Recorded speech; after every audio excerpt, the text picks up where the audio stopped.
Boys, do you know what the friend zone is? No. No. What do you think it is? I think it is trouble. You think it's trouble? Yo, watching out for Daddy. Hey, that's my dad.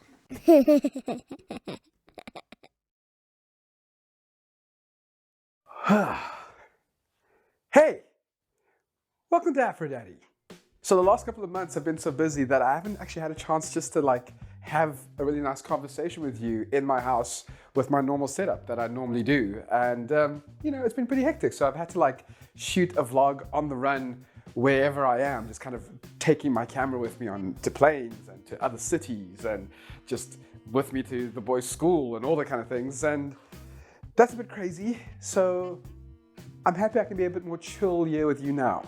So here's the thing. Lately, I've been seeing a lot of conversation online about the friend zone. And I think that's because it's kind of like a natural progression of the Me Too conversations we've been having, like how do men and women relate to each other?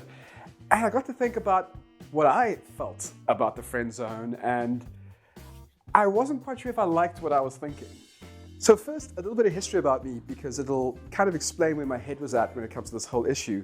In high school, I was really that friend zone guy, the guy who was really good friends with a bunch of girls and was always the friend and the confidant of all the girls that my best friends used to date.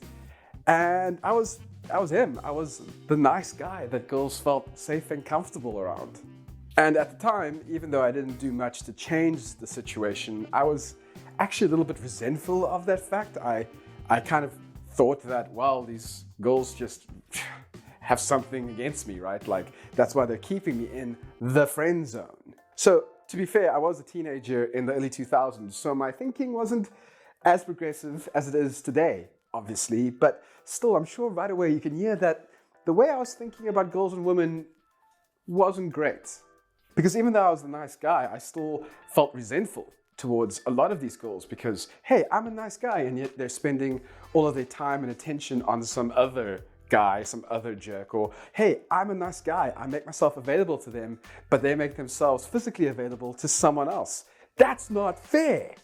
And you've got to believe me, saying that out loud makes me feel so stupid and ignorant. Like, you have no idea. I mean, it's not like I was the kind of guy who would make it really clear that I wanted to be more than friends. So how were any of those girls supposed to know that?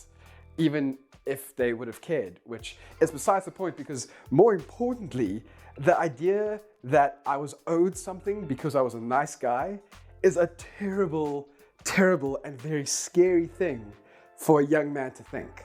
One of the things that we're trying to teach our boys is that it's nice just to be nice. Like, you can be nice and not receive a reward for being nice, because being nice is its own reward. Like, just being a good person that makes other people feel good and safe is a nice thing to be because it makes you feel good and you don't need to be rewarded for that.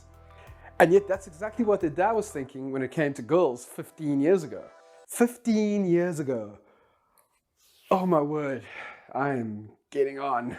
Fortunately now, 15 years later, I can look back at those friendships I had with all those girls and really appreciate how valuable they were to me, because I got to see the world through their eyes a little bit more than some other guys would have. So I kind of got a better understanding of what struggles they faced and what scared them, what made them happy, kind of how the world worked or often didn't work for them. And I think that has helped me be a little bit more empathetic as a grown-up man. Now, obviously, there was a lot of maturing and self-discovery and learning that I had to do in those 15 years since high school, and a lot more I still have to do. But those friendships with those girls really set a good foundation for me. And that's what I want for my boys, which is kind of the point of this whole video. The reality is, I really want my boys to see women as whole human beings who aren't just there to fulfill some physical or emotional need of theirs. I want them to see them as people who they can have deep and meaningful relationships with that aren't necessarily physical or romantic, right? Like, if they are only going to be able to be good friends with boys, that's half the population that they could just not learn anything from and not get any experiences with. That seems like such a waste. And honestly, from my own experience and from what I see around me, a lot of the best romantic relationships started with a good friendship. So it's a good skill to have, to just get to know the opposite sex in a normal, equal footing. In conclusion, I'm going to have to use the word patriarchal now, so heads up. Because the reality is, the whole idea of the friend zone is steeped in patriarchal thinking, right? It's that idea that if you're friends with a woman, that can't be the end goal. There always has to be something further, something more that you can attain that she's withholding from you. And that's actually something that you deserve in some way, shape, or form. Like, if you spend enough time in the friend zone and you do a good enough job, you get to graduate to a physical relationship, as if that's the only reason why women exist.